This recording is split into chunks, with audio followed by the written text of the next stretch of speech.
Hello everyone, today I'll be talking about resection of stomach by Billroth 1 and Billroth 2. First we'll know what resection is. Resection is removal of part of an organ, in this case it is stomach. It is done in cases of carcinoma, large callus ulcer, sometimes in extreme obesity. It is a relative indication. First method is Billroth 1. In this, a part of the stomach is removed and it is anastomosed with duodenum. It is an end-to-end anastomosis. The first step is placing the patient under narcosis and the surgical approach is midline laparotomy.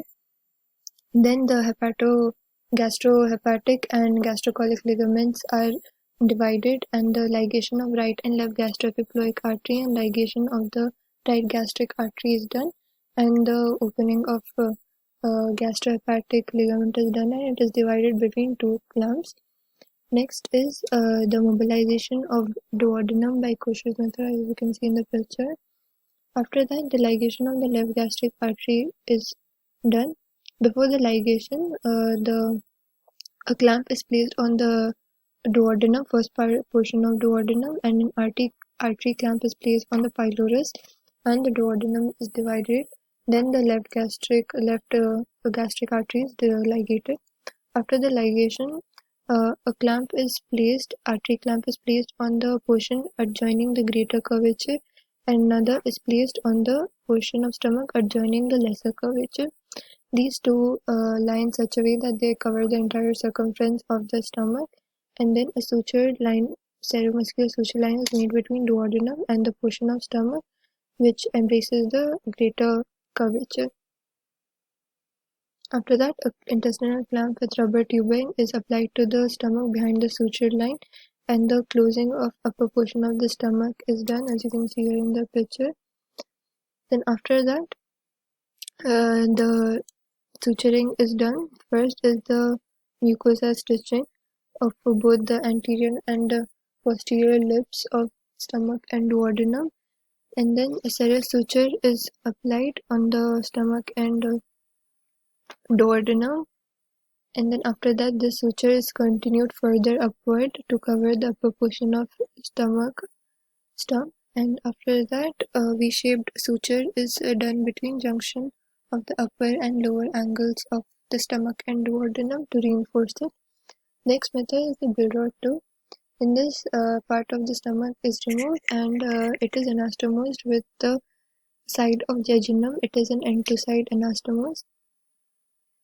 Then several modifications exist in which we can see two limbs. First limb is the afferent limb, in which the upstream limb with the duodenum and the ampulla of Vater as its origin, and the efferent limb with the downstream limb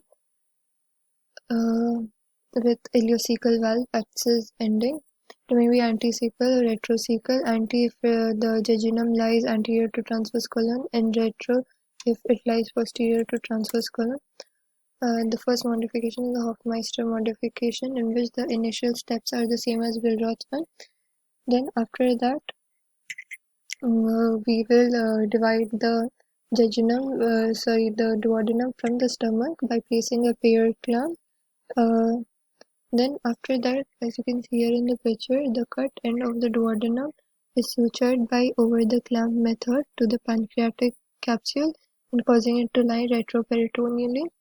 Then after that, the ligation of the left gastric artery is done and the transverse colon is cut and the jejunal loop is drawn out so that it lies in such a way that the proximal end of the jejunum is close to lesser curvature and distal end is close to greater curvature, and the both jejunum and stomach are attached by interrupted suture. After that, an intestinal clamp is placed on stomach and on jejunum behind the ceremuscular suture line. Then the stomach is cut below the pair clamp. After that, an incision is made on the mucosa of jejunum. And then after that, the openings of the two are sutured together. Here in the picture, this part is sutured to the walls, and in this, the 1/3 part, the lumens are connected Next pontification is the Brown modification, which is the same as Billroth-2. The difference is that the apparent and efferent limbs are anastomos, as you can see. Next is the Polya method, in which the entire circumference of the occult stomach is anastomos to the side of loop of jejunum.